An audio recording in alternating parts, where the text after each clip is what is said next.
ถอยหลังเตรียมรับพายุฝนฟ้าคะนองสวัสดีค่ะวันจันทร์ที่ 13 กุมภาพันธ์ 2566 มาร่วมกันติดตามรายงานสภาพอากาศจากกรมอุตุนิยมวิทยาและเว็บไซต์ต่างประเทศกับหอกระจายข่าวชาวบ้านค่ะจากที่ในบริเวณประเทศไทยของเรามีความหนาวเย็นต่อเนื่อง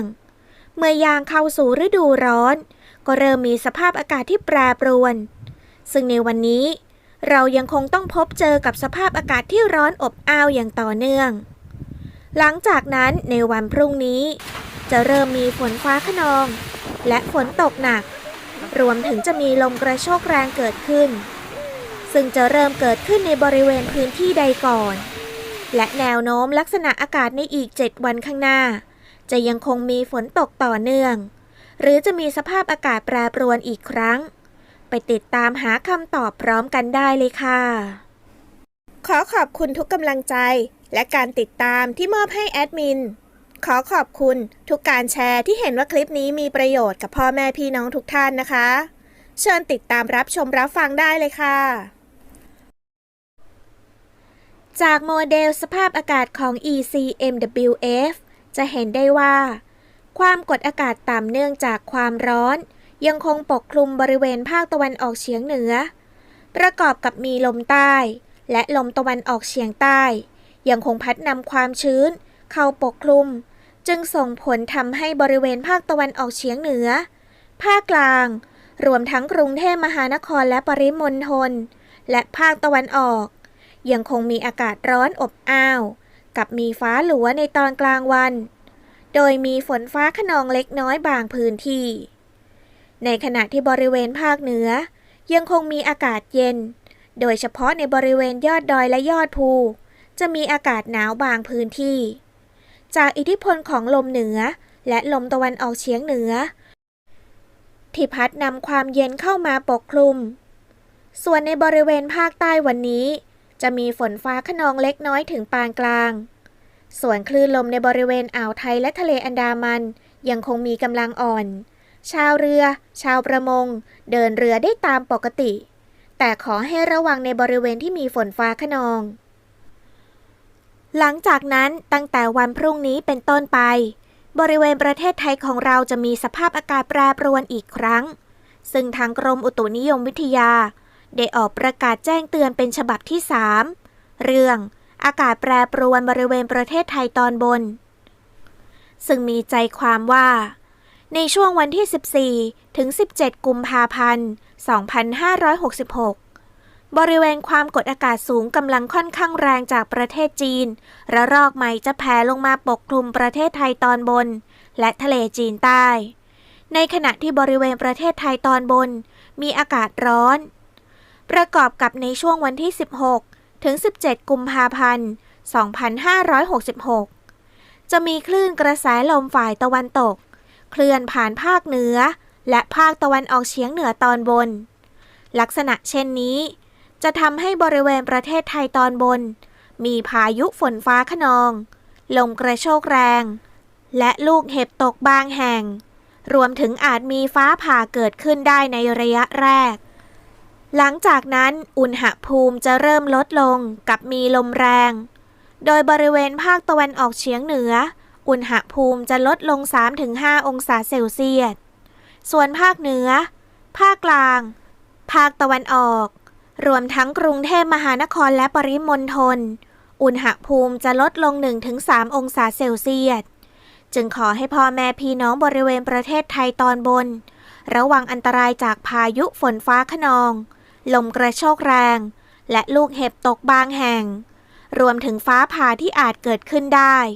โดยหลีกเลี่ยงการอยู่ในพื้นที่โล่งแจ้งใต้ต้นไม้ใหญ่ป้ายโฆษณาหรือสิ่งปลูกสร้างที่ไม่แข็งแรงสำหรับเกษตรกร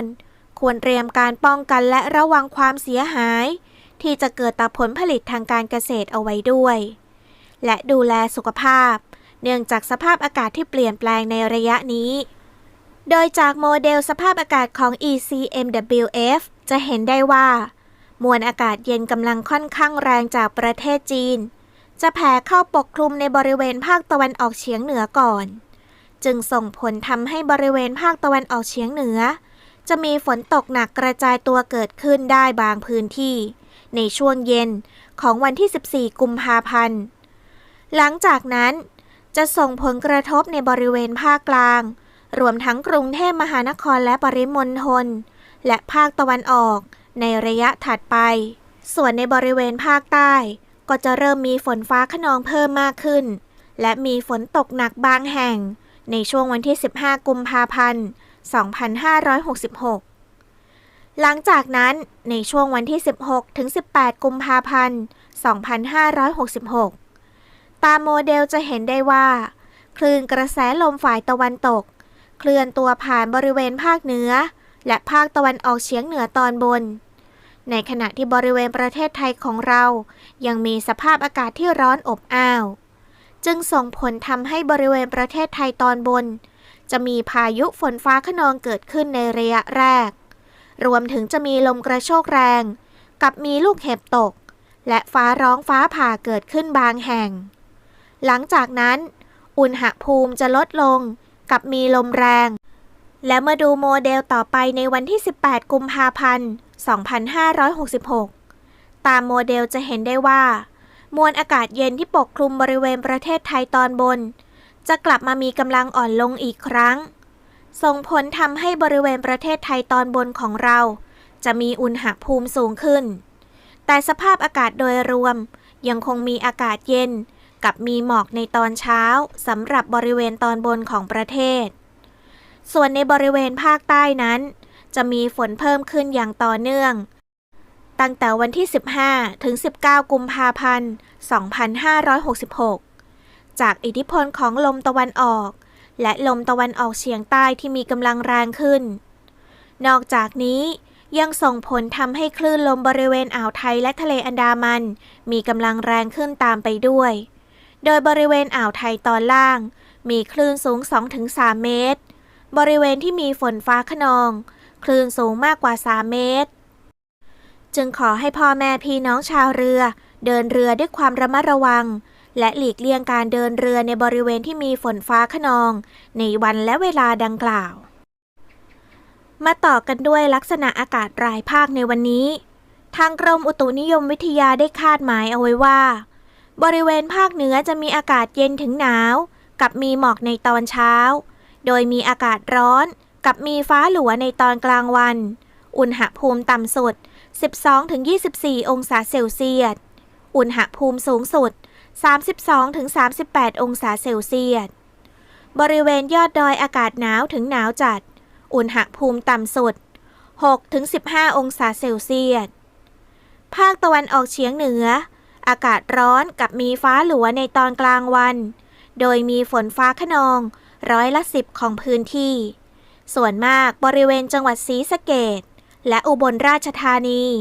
อุณหภูมิต่ำสุด 17-25 องศาเซลเซียส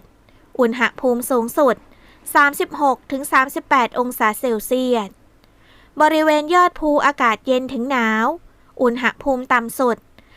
14-18 องศาเซลเซียสภาคกลางอากาศร้อนกับมีฟ้าหลัวในตอนกลางวันอุณหภูมิต่ำสุด 23-25 องศาเซลเซียสอุณหภูมิสูงสุด 35-38 องศาเซลเซียสภาคตะวันออกอากาศร้อนกับมีฟ้าหลัวในตอนกลางวันโดยมีฝนฟ้าคะนอง10%ของพื้นที่ส่วนมากบริเวณจังหวัดชลบุรีระยองจันทบุรีและตราดอุณหภูมิต่ำสุด 24-27 องศาเซลเซียสอุณหภูมิสูงสุด 31-36 องศาเซลเซียส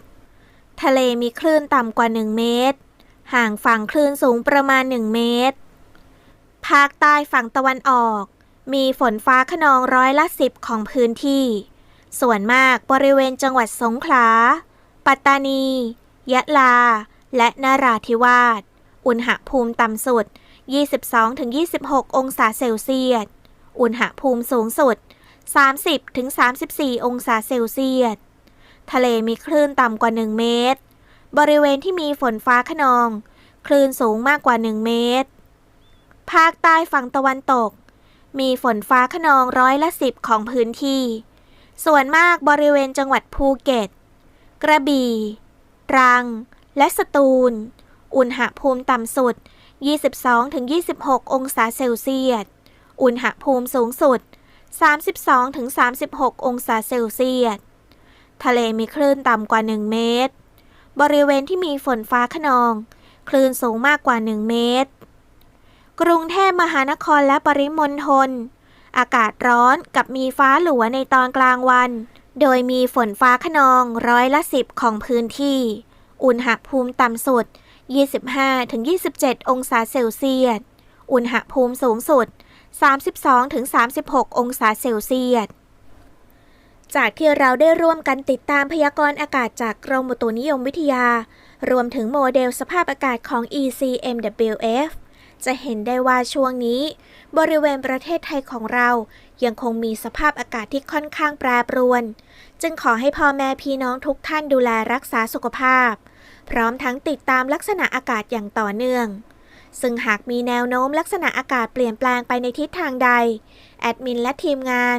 จะติดตามนำรายละเอียดมาแจ้งให้กับพ่อแม่พี่น้องทุกท่านได้รับทราบในคลิปถัดไปค่ะสุดท้ายนี้ต้องขอขอบคุณทุกท่านที่ร่วมรับชมคลิปของเราขอขอบคุณทุกท่านที่ร่วมคอมเมนต์รายงานสภาพอากาศร่วมกันกดไลค์กดแชร์เพื่อเป็นการกระจายข่าวสารให้เกิดประโยชน์กับพ่อแม่พี่น้องท่านอื่นๆนะคะขอให้ทุกท่านมีความสุขสุขภาพแข็งแรงเฮงเฮงรวยๆด้วยความรักและห่วงใยจากหอกระจายข่าวชาวบ้านค่ะสวัสดีค่ะ